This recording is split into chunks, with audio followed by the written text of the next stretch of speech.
I was only 18 when my father kicked me out of my home. I had nothing, no money, no support, no one to turn to. 5 years later, I returned, and they couldn't believe who I had become. My name is Sophie Carter, and I grew up in a quiet neighborhood in Birmingham, England. From the outside, our house looked like a peaceful family home. A small garden stood in front of it, with roses that my mother used to water every morning. Neighbors often smiled when they passed by and said we were a lovely family. But the truth behind our front door was very different. My father, Richard Carter, was a strict and traditional man. In his mind, sons were the pride of the family, while daughters were simply responsibilities that needed to be married off one day. I had an older brother named Liam. To my father, Liam was perfect. If Liam passed a test, my father would proudly tell everyone at work. If Liam played football well, my father would clap loudly and call relatives to share the news. But when it came to me, everything was different. I remember once coming home with the highest score in my class. I placed the paper on the dining table and said excitedly, "Dad, look! I got the highest marks in the whole class." He glanced at the paper for barely 2 seconds. Then he said calmly, "That's nice, Sophie. But remember something, girls don't need to try so hard."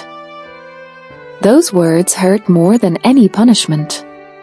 My mother, Margaret, was a quiet woman. She rarely disagreed with my father.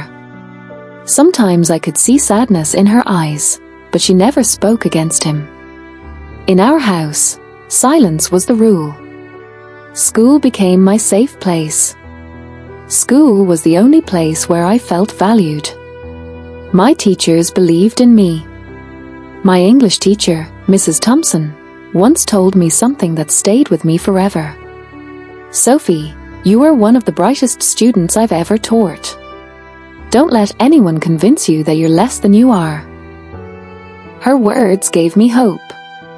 From that day on, I studied harder than ever. While other teenagers spent weekends watching movies or hanging out, I spent most of my time in the library. Not because I wanted to, but because I knew education was my only way out. The letter that changed my life. One afternoon during my final year of school, the school office called my name over the speaker. "Sophie Carter, please come to the main office." When I walked in, the principal handed me a white envelope. The logo on the top made my heart stop. King's College London.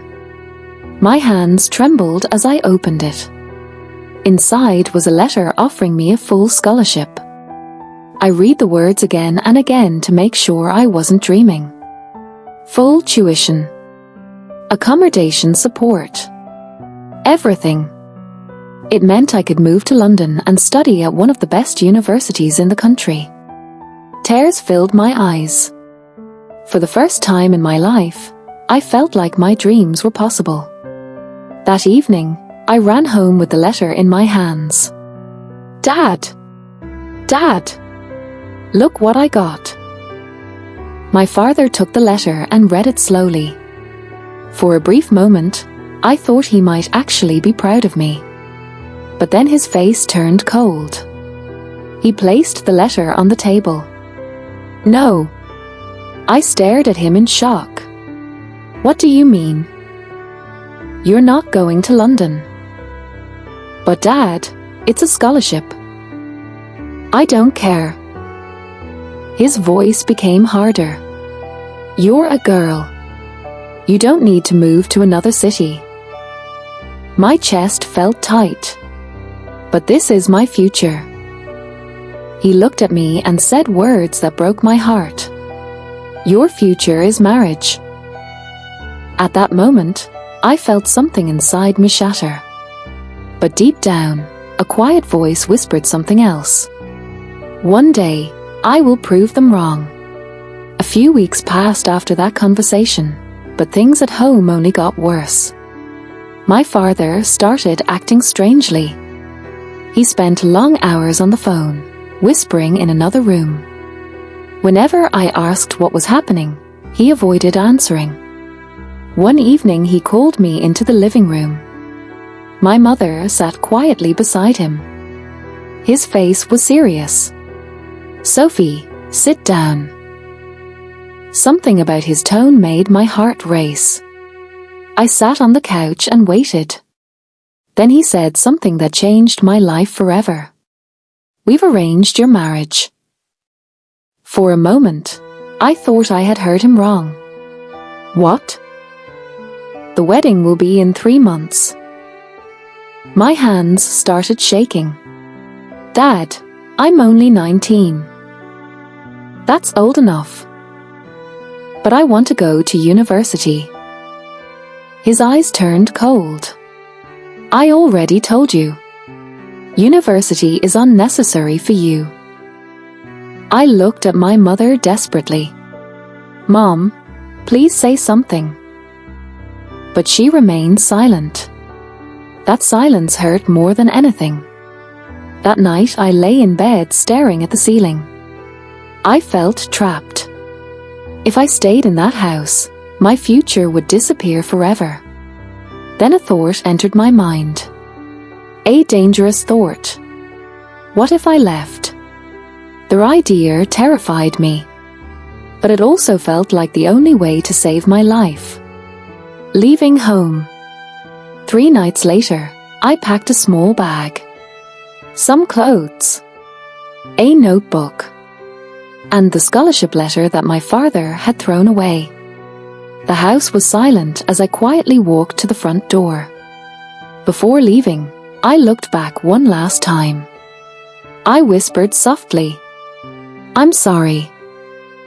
Then I stepped into the cold night and closed the door behind me. I took the train to London. I had no plan.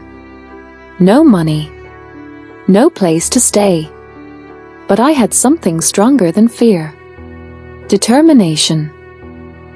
The first year in London was the hardest year of my life. I worked part-time at a small coffee shop near the university. I cleaned tables, washed dishes, served customers. Sometimes I studied until 3 a.m. Sometimes I cried myself to sleep. There were nights when I had barely enough money to eat.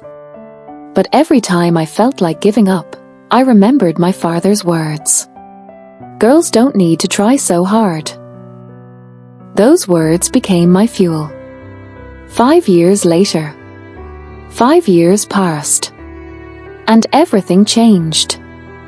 I graduated from King's College London with top honours. Soon after, I got a job at a major financial company in Canary Wharf. For the first time in my life, I had stability. A good salary. My own apartment. A future that belonged entirely to me. One evening, while sitting by my window overlooking the London skyline, I thought about my family. I hadn't seen them in 5 years. And suddenly, I felt ready to return. The return. When I arrived in Birmingham, everything felt smaller than I remembered. The streets. The houses. Even my childhood home. I knocked on the door. After a moment, it opened. My father stood there. Older. Weaker. His eyes widened when he saw me. "Sophie." I smiled slightly. "Yes, Dad." For a long moment, neither of us spoke. Finally, he said quietly, "We thought you were gone forever." I looked at him calmly. I didn't disappear. I just built a life. His eyes filled with regret. "We were wrong about you." For years, I had imagined this moment. I thought I would feel anger. But strangely, I didn't. Because my revenge wasn't shouting. It wasn't hatred. My revenge was success. I had become everything they said I couldn't be. And that was more powerful than any argument.